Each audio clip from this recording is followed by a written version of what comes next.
Hare Krishna. Thank you for joining us on this for this workshop on coping with stress during the COVID period. We will start with the seminar on coping with stress during COVID-19. The first pointer is don't panic because it's very easy to panic during stress. In fact, it is almost automatic for people to start panicking during the period of stress. And COVID has been with us now almost for, I guess, since March, April, May, June, July, almost 4 months now. Okay, this is the fifth month that we are on. And it's natural for us to, panic and wonder what is going to happen in the future. So I'll just take you, I'm just going to share a few tips with you all on how to deal with stress. More than that, also building your resilience, more than dealing with stress, it is about building your resilience during this period, which helps to cross or probably get across this particular 4 or 5 months or 1 year of time off, which will help us to cross over this COVID period. So some facts I'll start with. It's accepted that it's a frightening time. All of us are frightened. We are scared. We are scared to talk to each other. We are scared to be with each other. We are scared to go out of the house. We are scared to touch things. So the fear is there. So there is no denying that aspect. It's a worldwide pandemic. So we have to understand that we are not alone in this. Everyone in the world is facing this particular crisis at this point in time. All of us are scared and all of us are in this together. So we are not alone. That is what we need to understand. Then many places have partially shut down. It's economic status that I'm sharing with you all right now. So many organizations, institutes, malls, shopping complexes,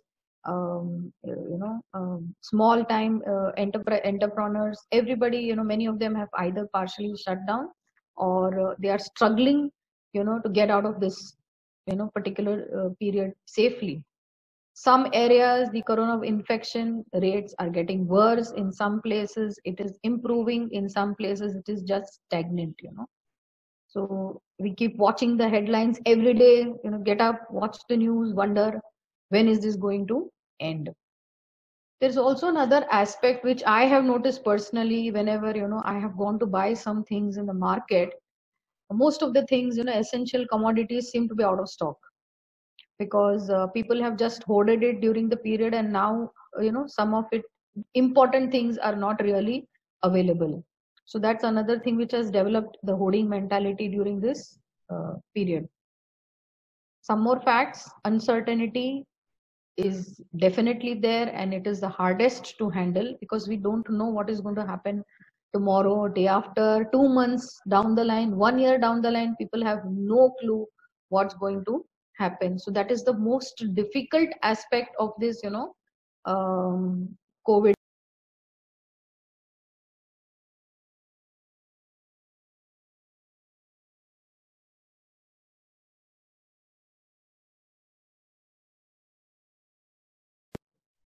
Okay.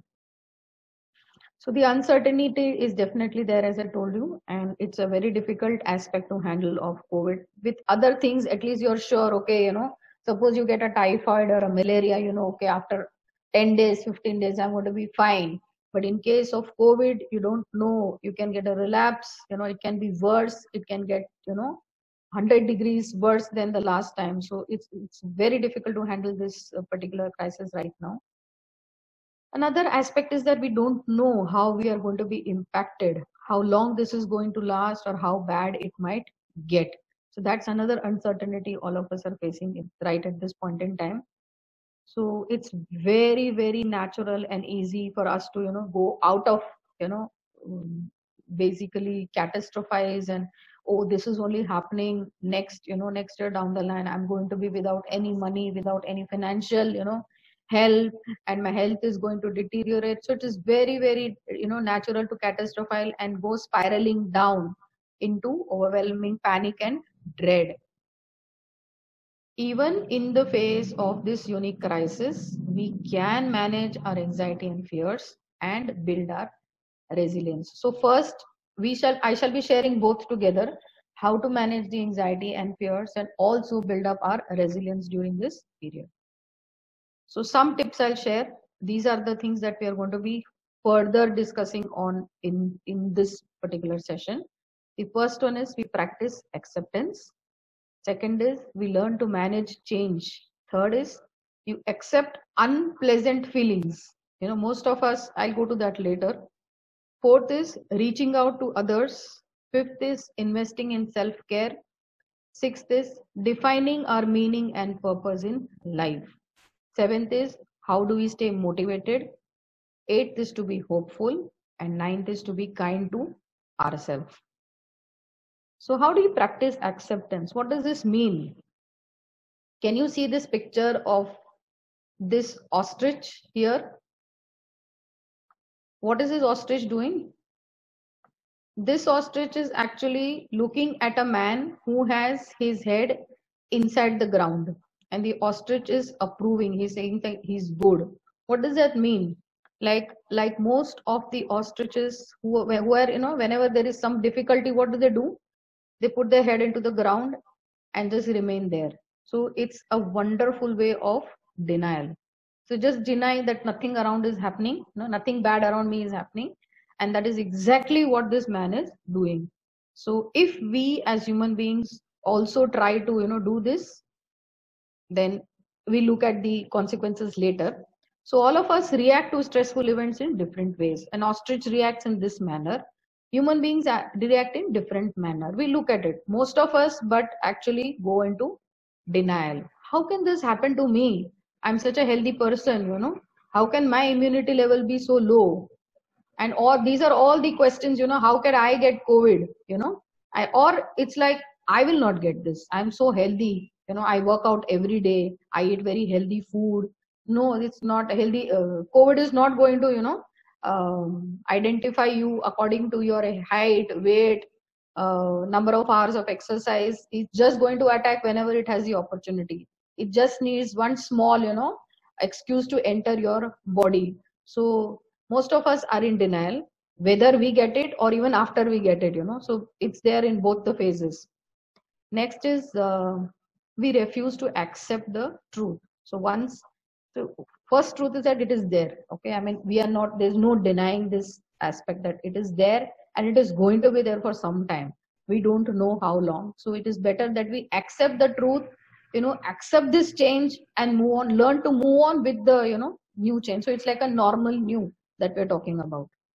Next is we feel once you're in denial, what happens is that you feel that, okay, now since this is I've denied it, things are perfectly okay and they are under my control. Whatever events, whatever situation is there is today, it is under my control. So you feel powerful. Okay, this event is also now under my control, this situation is also under my control if you are in denial.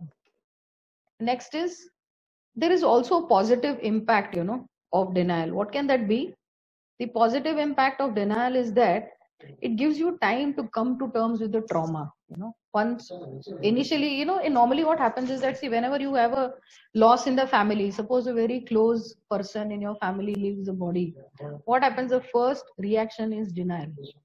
So when you're in the period of denial, it helps you to come to terms with the fact that, okay, this person is not there in my life. I have to learn to live without this person. So in any aspect or in any situation, including the COVID period, initial this of denial, just few moments or few days of denial is fine. But what happens if this denial moves on into a long-term basis? So we look at the effects now. What happens is if it prolongs and it blocks our pain. Okay, we are not able to feel pain if you keep being in denial for a long period of time. Like suppose you haven't cried after a dear one has left the body. It could be a parent, spouse, anybody, grandparents, brother, sister, anyone. Suppose you have not cried or you have not expressed your pain. You're blocking that pain in your body, and it can come up in some other manner in the future. It can metamorphose into a physical manifestation later on in your life. prevents you from adjusting to new circumstances. So since you are still in that denial, it is very difficult for you to adapt to new changes, adapt to new circumstances, because you're still there. You're still 2 days ago or 20 years ago, you're still stuck there. maybe अभी होते आए अभी को रुक जा देख 5-10 minute रुक तो कोई आता क्यों नहीं हाँ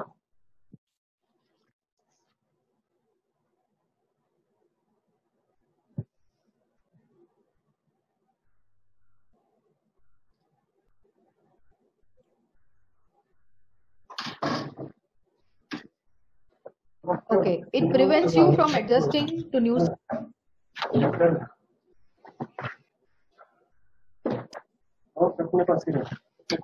And it stops you from seeking solutions or taking action. So once you are in denial, what happens for a long period of time? It stops you from seeking solutions and also taking any further actions, stop you from moving on, basically. Okay.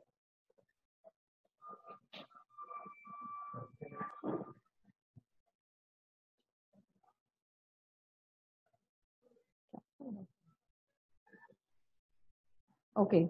And it stifles the healing process. What does this mean? You need, the process of healing actually starts with accepting that you have a problem or accepting that you have had a traumatic experience. So the process of healing begins with that. So if the first step itself has not been taken, suppose you have not even accepted, that yes, this has happened in my life, then the healing process does not even begin. So we need to at least start with the healing process and then move on in life. Okay, there is another thing known as change management. Now, change is an inevitable part of our life. It is there irrespective of whether we want it or we don't want it. Everything changes day in and day out. Today the weather is gloomy, tomorrow the weather may be sunny, day after tomorrow again it may start raining heavily, fourth day there might be cyclonic storm. So weather changes, people around you in the house change. There are so many things. Even your food, one day it may taste nice, the second day it may not taste the same. One day the dal tastes something, the next day the dal tastes something else. So change is definitely an inevitable part of our life, and many aspects of the changing world are outside our it is outside our individual control. So we don't have control over many aspects of the world outside. Forget outside, even inside our house. Even amongst our family members, we cannot have much control over them. So what we need to do then? We need to focus on things within our control. Okay, we will just look at that later. And accept changes by looking to our past. What has happened in the past, what is happening in the present, and how these two things can impact my future. So then once we accept these two things, it is easier for you to process the change and move on in your life. So what are the factors that we can control? Okay, the first one is being physical well-being. We can definitely exercise and take care of our health. What are the habits that we form during this period, COVID period, and even otherwise, whether these habits are good or they are bad? What time do we wake up in the morning? What are the good things that we're doing for us and for others? What is the kind of food that we're eating? What is the kind of nutritive value the food has? So all these things is habits. Are we drinking? Are we using drugs? Are we smoking? So there are many things that people turn to in times of stress. So during this period, we can definitely control the habits that we form, choices and decisions that we make. Now, this is again within our control, right? Nobody else can decide for you, or no one else can choose on your behalf. You have to learn to do these two things on your own. Eating and nutrition, I shared this earlier with you. Mental ability to cope, to be relaxed, be energetic, and be confident. Now, all these four things are within our control. We may feel that, no, I cannot cope with this. I'm feeling so tense. when I'm feeling so, so demotivated, and I have no left, not much confidence left in me. But no, these are things which you can definitely work on. There are ways, there are techniques, there are skills to be used to work on and achieve this. Okay. Now, social responsibility is to help society and give of ourselves. So this is something which will come only if you are mentally stable. If you are stable, you are able to cope with your stress, you are able to relax, you are able to be energetic, you are confident, then the next step is to move on and fulfill your social responsibilities. Reach out to people, volunteer, do some charity work. There are so many people who are doing this. I can read about this RSS Sevaks. Even so many missionary, institutes are reaching out to a lot of people. Celebrities are reaching out to a lot of people because people are finding happiness in this. So once we do this, definitely it will be a very satisfying experience. So, okay. Another thing which is very important is our behavior and our response to events. Now, this is something which we can definitely control. Can you control how the other person talks? No.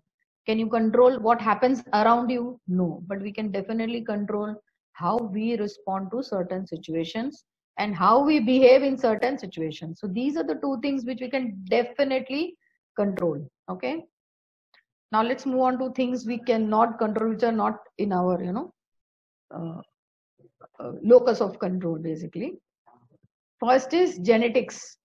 Genetics is something which you get from your genes, hereditary factors. Some of the lifestyle diseases are there, some behavioral traits that you acquire from your parents.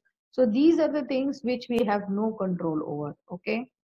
Another thing is the environment, which is the family. It consists of our family, our neighbors, economy, society. All these things, factors are factors which are beyond our control. We cannot control them. Can we choose our family? No. Can you choose your parents? No. Can you choose who your brother or sister should be? No. So we don't have a choice, neither do we have control over these situations. Again, neighbor, हमारे पास में कौन रहने आता है, we have no control over that. So we just have to learn to tolerate whoever is there next to us, correct?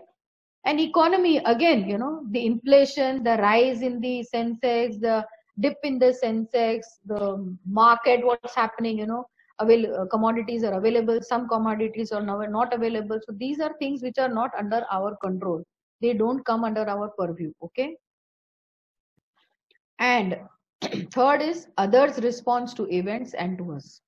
Now, can you be, can you control or can you be responsible to how other person is responding to you? Number one, and also another person responds to certain events around him or her.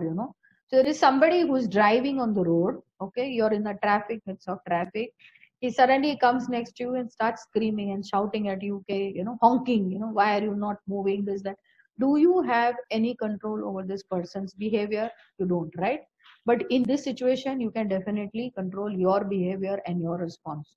You can either keep quiet or express yourself in a polite manner. So these are some of the things which are within and which are without our control.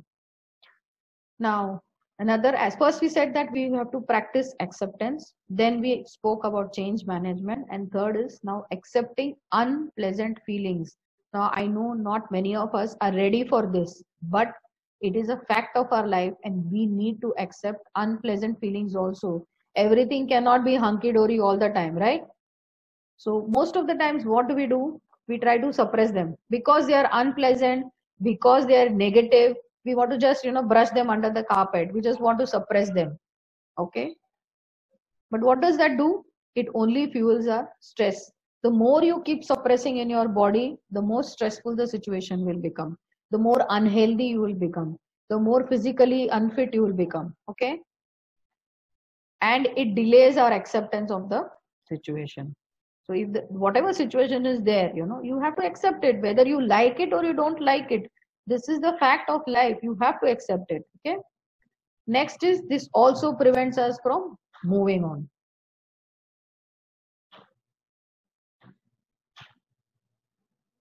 So there are two aspects. First is that if we try to suppress them, we fuel our stress, we delay our acceptance of the situation, and it prevents us from moving on. But on the other hand, if we allow to feel our emotions, if you allow ourselves to feel the emotions, most intense feelings will pass. It just comes and it goes. You have to let it pass, but it is up to you to let it pass. You can't hang on to these emotions.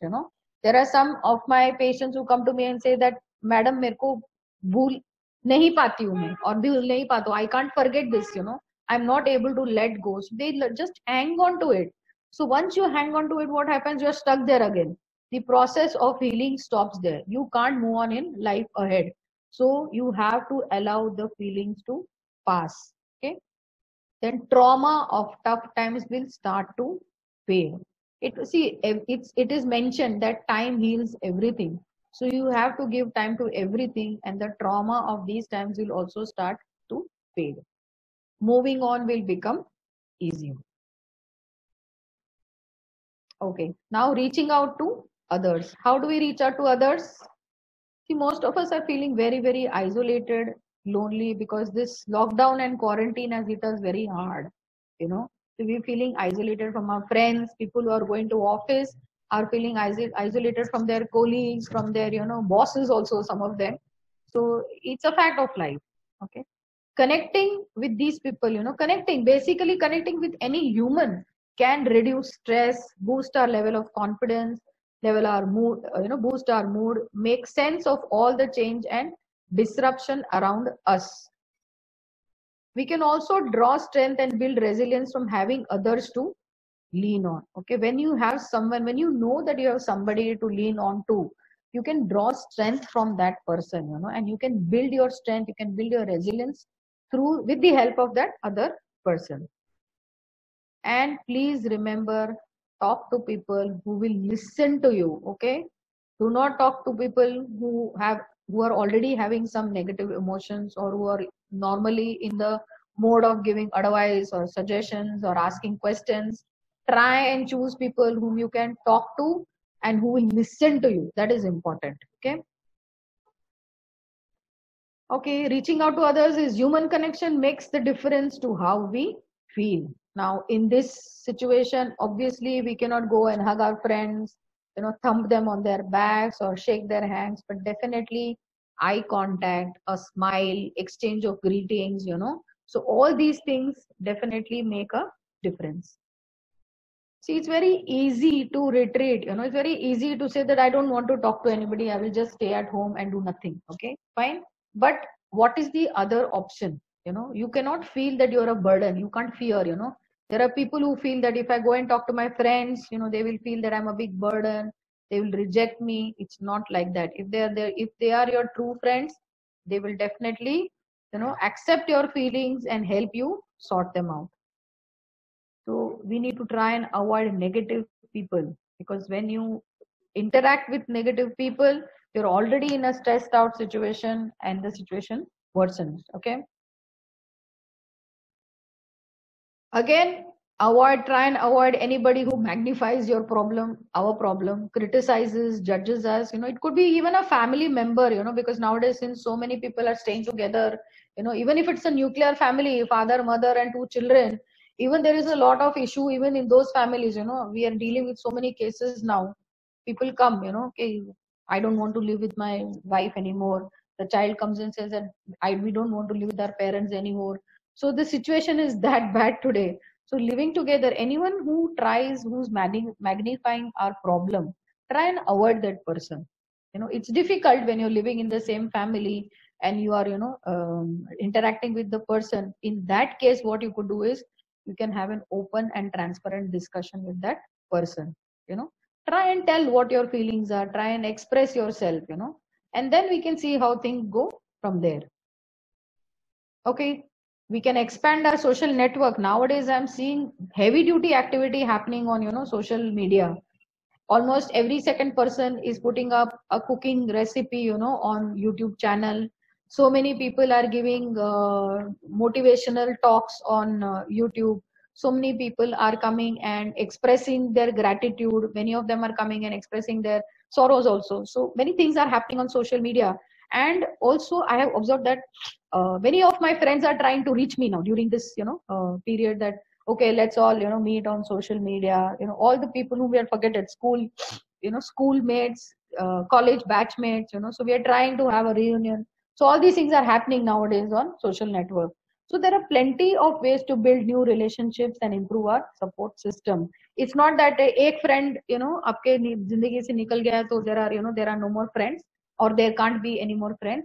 There can be. It is up to you what you want to do about socializing and expanding your social network. If you see, another thing, important thing is that if you see somebody is lonely, or if you feel that this specific person is lonely, please reach out, try and reach out to that person. He or she may not respond to you immediately, but definitely over a period of time, when that person feels that, you are genuinely and sincerely concerned, he or she will definitely open up. Yes, self-care is very important in these times because they are tough times and they take mental and physical toll on us. So a constant state of heightened stress can lead to four things. One of the four things are serious health problems. It impacts our immune and digestive systems, increases our risk of heart attack and stroke, and leads to a burnout, a state of emotional, physical, and mental exhaustion. Now, recently, I think a couple of days ago, I just came across, my daughter came and told me, shared with me news of, a very young, um, uh, you know, uh, I think acquaintance of her who had left her body. It was very sad and very, unexpected actually. So when at young age, people are living their lives, people are getting heart attacks, cardiac arrests, they are succumbing to this illness very quickly, because the resilience is not strong. They have not built a strong resilience. They don't have a strong support system. I'm not saying that all of them have gone because of that. Many of them I also know, panic and, get into deeper trouble. So we have to understand what is normal and what is overwhelming emotions. We need to be able to identify the difference. Okay, this is normal and I can get out of this. But if at any point in time you feel that you are not able to get out of that particular situation and things are, getting worse, things are seeming to get more negative, you are becoming more panicky, you're getting more anxious, please reach out to professionals. It is very important. At this point, please don't hesitate, don't feel ashamed. There are many people who are doing this today because it has become the need of the hour. A psychiatrist and a psychologist can help you overcome a lot of your overwhelming emotions. So please don't fear reaching out. Since mind and body are so closely linked, investing in self-care is an important part of building our resilience. A strong mind, definitely, a strong body definitely leads to a strong mind and vice versa. See, we have limitations to our usually healthy habits, but still there are plenty of ways to take care of ourselves. You may not get, at this during this period, we may not get all that we used to know, all the healthy things that we used to get before. But whatever is there, whatever is available, within that we should try and keep our habits as healthy as possible. So this is a small slide on self-care during a crisis that I'm sharing. Some of the tips that you can do is meditation. I'm sure all of you can watch Ramdev Baba's YouTube, how he shares how you can do meditation. Stay active, exercise, go for a walk if it is possible, okay? And avoid any kind of news, because this is something which I hear from a lot of my patients कि ma'am हम लोग सवेरे news देखते हैं तो upset हो जाते हैं. So the first thing I've told them to do is please don't read any news. Rely on a very, very, trusted person to share information regarding COVID to you. Please don't go on news because many times these news channels do not show you or portray you the correct, statistics or data. Then avoid people pleasing. There is no need for you to keep everybody around you happy. It is time to become a little selfish and start taking care of yourself, because in the process of keeping everyone around you happy, you land up displeasing yourself, you get stressed out, your immunity level reduces, and then you fall sick. So this is something which we want to avoid.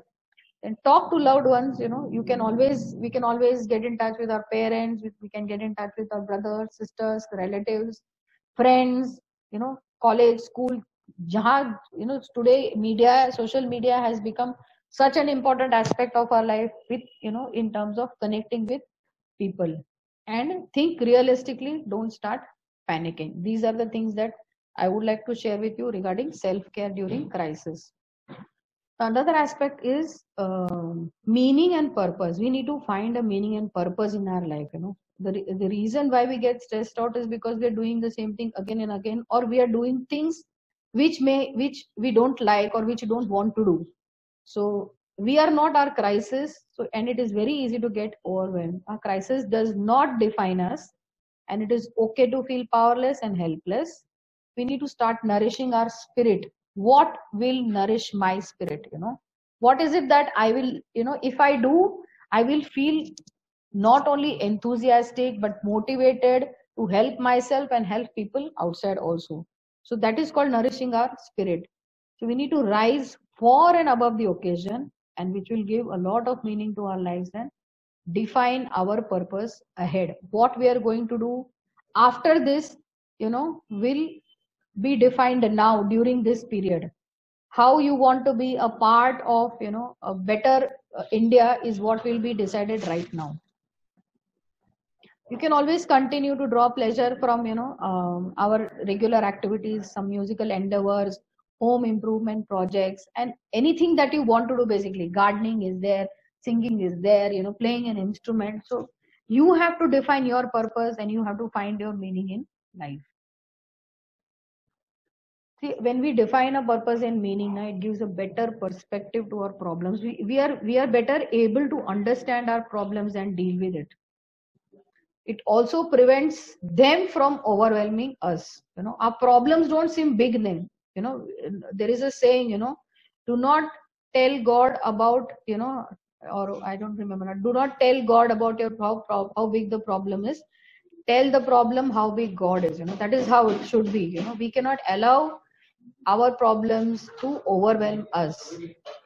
We need to maintain our identity, in this entire process, of trying to please others. It's like a chakki pura pisra hamara abhi. So during this process, if we are able to find that meaning and purpose in our life, it will help us in maintaining our identity.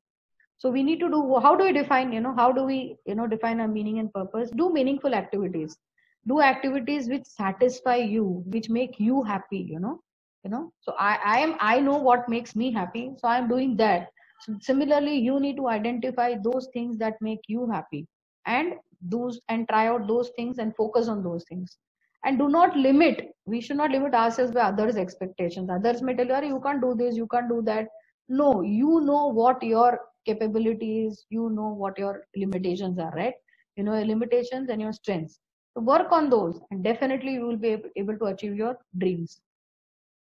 Try volunteering. This gives a lot of meaning, believe me. It really helps. Do a lot of charity, give blood, donate to charity, stand up for a cause, help others. There was this very nice ad which had come, I think, just before Eid on of Surf Excel or something, where this small boy goes and asks his mother, Mommy, what should I do for Eid? So she says, you should go and reach out to people. So what this boy does is, slowly, in the society, there are these people who are, who are the security people, housekeeping staff. So then, he gives food to one person, then he goes and cleans the room of the other person. So these are the small things that, that small child learns to do for the society and the people living in society. So we as adults, I'm sure we can do much more than what the child has done. Staying motivated through tough times. It is tough time and it is difficult to stay motivated, but in spite of that, we have to learn how to stay motivated. See, we have to understand that this is not going to last forever, but at the same time, we also need to, accept that this will not get over quickly. Okay, it is going to take some time. The after effects are going to be far worse. So we need to foster qualities of persistence and endurance. We have to learn to tolerate, and we have to persistently, say, no, I am going to get through this. I am going to get through this. I am going to get through this, So we have to keep affirming ourselves positively that I'm strong enough and I can get through this. Okay. Find ways to motivate ourselves, whatever keeps us up and going, whatever it may be, anything, it may be getting a puppy home, it may be getting cats home, serving the dogs on the street, it could be anything. Just keep search one thing that motivates you, as long as it's not a bad habit. It is something which reaches out, helps you, satisfies you, and keeps you up and going. We have to take baby steps, one problem at a time. When you feel, there are times when you feel you're so overwhelmed, I have to do this, I have to do that, I have to do this. No, break it up. Even when we're doing sessions in counseling, the patient comes with, or the client comes with so many issues. So we break it up. We say, okay, what is the priority? Which problem is first that we do address? Which is the second? So we try and prioritize that, and then accordingly, in each sessions we handle one problem at a time. And the problems will keep changing. In one problem, in first session the person may have 10 problems. In the second session he may have 15 problems. So they will add, or all the problems may, or it may become 7 also. So it depends. So we have to keep changing and addressing one problem at a time. See, it is always easier to break it into parts. When you have a big thing, like even if you have a big huge those paper dosas, you get in the restaurant to eat, paper dosas that we used to get, ghee dosa or something. It is so easy to, you can't eat the whole thing, right? You have to break it into small pieces and then eat it. So similarly, it is easier to deal if it is broken into small parts. Okay. And never blow a problem out of proportion. Okay. Don't blow it out of proportion. Everybody has problems. Everybody faces problems. So we should not make it seem as if it is more negative than others. We should look at others who have worse problems and feel, okay, great, yaar. Itna to bura nahi mera haal, That's it. Another important aspect is that take a step back, observe it as an outsider. When we are able to detach yourself from the problem and look at it in a different perspective, it's like how you would advise your friend. Some friend comes and tells you the same problem. What would you tell your friend? Arey yaar, aisa kar de yaar. It will be, why are you taking so much of tension? Why do you want to, think so much? The same thing is applicable to you. Remember that. Or remember that it is applicable to us, not to you, sorry. It is applicable to you and me as well. So focus on the small rays of hope. There is always a silver lining, from a dark cloud always has a silver lining. So we need to celebrate these small wins. And when we celebrate small wins, we feel happy, we feel satisfied, our confidence level increases. You feel, okay, I've done this. Now what next? What should I do? And we should visualize what we would like to happen. 1 year down the line, this is what I'm visualizing will happen. And wait and watch, you will see that it will happen. That is called law of expectation. When you expect that something positive is going to happen, something positive will happen. And when you expect something negative, definitely it will happen. So we should be able to visualize positivity in our life. It cannot be, अरे यार कुछ नहीं होने वाला है, मेरा तो अभी बैंक में कुछ पैसा बचा नहीं है, जॉब भी जाने वाला है. There are many things that can happen. But how do you get out of it? What is the positive that you see out of all that? That is what we need to understand. Even if we feel that there is no solution, suppose we come across a solution, a dead end है यार, इसका तो कुछ problem, इस solution ही नहीं है problem का. Draw up alternatives, evaluate the options, and start taking action. Something will happen. It is not that all doors, God never closes all the doors. There is always one window which is open. So that we have to remember. And last but not the least, be hopeful. Set very, very reachable goals, because what happens is if the goal is easy to reach, it quickly it happens, and then you feel, you feel motivated. It gives a good break from stress. When something, something you want to achieve, you achieve that quickly, and then you feel nice. It's like a rush of reward, of feeling appreciated feeling. It gives a good break from stress. Try to maintain a very hopeful outlook. Don't give up easily. As I said, persistence and endurance. Try to find one thing to be grateful for. It is very, very difficult in these tough times, that we have only complaints. अरे आज मुझे आज ये नहीं मिला market में. I had gone today to the market. I could not find milk. I could not find curd. I could not get fresh cream. I could not get, red and yellow bell pepper. There are a host of things that we can complain about. Yes, but is there something that you have and for which you should be grateful for? Yes, today I got 3 meals in a day. 3 good healthy meals, morning breakfast, afternoon lunch, and night dinner, and proper full meals, and in between also I had so many chatter mutter things. So we have so many things to be grateful for, in life. We have a family, we have our near and dear ones close to us. So let us find that one thing that we need to be grateful for, and this will actually provide respite in our crisis. When you find that one thing, when you're grateful for, you acknowledge it, it will boost your mood immediately. You'll feel that, wow, I have this, now tomorrow I have something else. So this, the feeling to be, feeling of being grateful for will keep on increasing when you start appreciating and acknowledging it. And last but not the least, be kind to yourself. Okay, please don't go around beating ke baba maine, itna sab ho gaya, madam gave such, such a talk, and in spite of that I'm not able to cope with my stress. You keep beating yourself, you keep berating yourself, I'm such a bad person, I'm such a weak person. No, all of us are going through this, all of us are having a tough time. Be kind and, compassionate to yourself. Learn to love yourself, it is very important. We need to learn to love ourselves. When we learn to love ourselves, we will be automatically be able to love others. Okay, so when we are kind to others, we will be kind to ourselves, we will be able to kind to others. Okay, so this I will end on this note. If anybody has any questions, I can take it, or in case you need to reach out to me, please, my numbers are mentioned here, so you can reach out. Any questions, Andhra Prabhuji?